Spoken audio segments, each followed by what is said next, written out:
Dear students, आज के lecture में हम पढ़ेंगे नाउन। तो नाउन क्या होता है? The name of person place or thing is called noun. Noun हमारे पास किसी शख्स, जगह या चीज़ के नाम को कहते हैं। उर्दू में हम इसको इसम कहते हैं, जबकि इंग्लिश में हम इसको नाउन कहते हैं। For example, table, chair, Ali, horse, camel, market, city, Sara, water, pen, hospital, mother, country and school etcetera.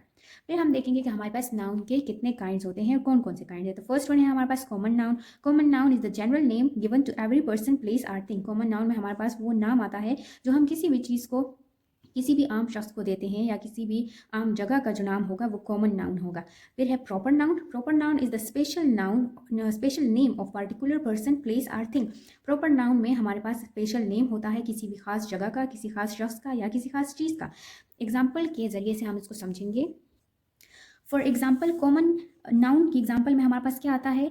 Main, girl, boy, dog, garden, pen, hospital and mosque. जबकि प्रॉपर नाउन के एग्जाम्पल में हमारे पास आता है सानिया, बादशाही, मॉस्क। यानी अगर हम मॉस्क की बात करते हैं तो मस्जिद तो बहुत सारे हो सकते हैं, तो वो कॉमन नाउन में आएगा। लेकिन हम अगर किसी स्पेसिफिक मॉस्क की बात करें तो फिर हम उसको प्रॉपर नाउन में काउंट करते हैं, जैसे कि बादशाही मॉस्क। फिर है शालामार गार्डन। अगर वैसे हम गार्डन को देखें तो गार्डन हमारे पास कॉमन नाउन में आता है। बाग बहुत सारे हो सकते हैं, लेकिन जब हम किसी खास गार्डन की बात करते हैं तो उसको हम प्रॉपर नाउन में काउंट करते हैं। For example, Shalimar garden. इस तरह से ताजमहल और पाकिस्तान। पाकिस्तान जो है वो एक ख़ास जगह का नाम है, एक ख़ास मुल्क का नाम है। अगर हम वैसे कंट्री की बात करते हैं तो कंट्री अगर हम देखें हम तो कॉमन नाउन में आता है, लेकिन जब हम पाकिस्तान की बात करते हैं तो वो फिर प्रॉपर नाउन में आता है।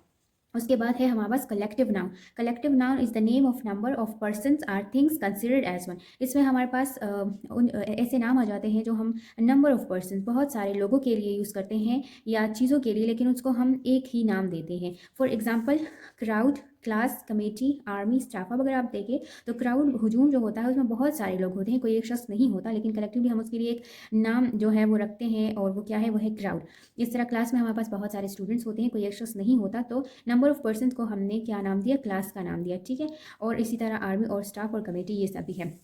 फिर है हमारे पास fourth one, material noun. Material noun is the name of matter of which things are made. ये हमारे पास उस चीज़ का, उस मैटर का नाम होता है, उस मादे का नाम होता है जिससे हमारे पास चीज़ें बनती हैं। और ये ऐसी चीज़ें होती हैं जिसको हम टच भी कर सकते हैं, जिसको हम देख भी सकते हैं। फॉर एग्जाम्पल, गोल्ड हो गया, सिल्वर हो गया, स्टील हो गया, आयरन हो गया, मिल्क हो गया, वाटर, ब्रिक, डायमंड या स्टोन। ये सारी ऐसी चीज़ें हैं जिनको हम देख भी सकते हैं और जिसको हम टच भी कर सकते हैं। इसके बाद है हमारे पास abstract noun. Abstract noun is the name of action, quality, or state. वो अल्फाज जो किसी चीज़ की कैफियत, अमल या खासियत को ज़ाहिर करें, उनको हम कहते हैं एब्स्ट्रैक्ट नाउन। फॉर एग्जाम्पल, और इसमें ऐसी चीज़ें होती हैं जिसको हम टच भी नहीं कर सकते। मटेरियल नाउन में हमारे पास ऐसी चीज़ें थी जिनको हम टच कर सकते थे, जैसे कि ये सारे एग्जाम्पल। जबकि जो एब्स्ट्रैक्ट नाउन होता है उनको हम टच नहीं कर सकते। ये वो चीज़ें होती हैं, उन चीज़ों के नाम होते हैं। फॉर एग्जाम्पल, हॉनेस्टी है, लाफ्टर है, डेथ है, थेफ्ट है, ट्रुथ है, स्वीटनेस है, सिंसेरिटी है। अब अगर हम ट्रुथ की बात करते हैं, सच्चाई की बात करते हैं, तो हम उसको टच नहीं कर सकते। हम जस्ट उसको फील कर सकते हैं, लेकिन हम उसको टच नहीं कर सकते। तो इस तरह की जो चीज़ें होती हैं वो हमारे पास आती हैं एब्स्ट्रैक्ट नाउन में। तो ये थे हमारे पास काइंड्स ऑफ नाउन, और नाउन के बारे में ये था लेसन। और थैंक्स फॉर वॉचिंग।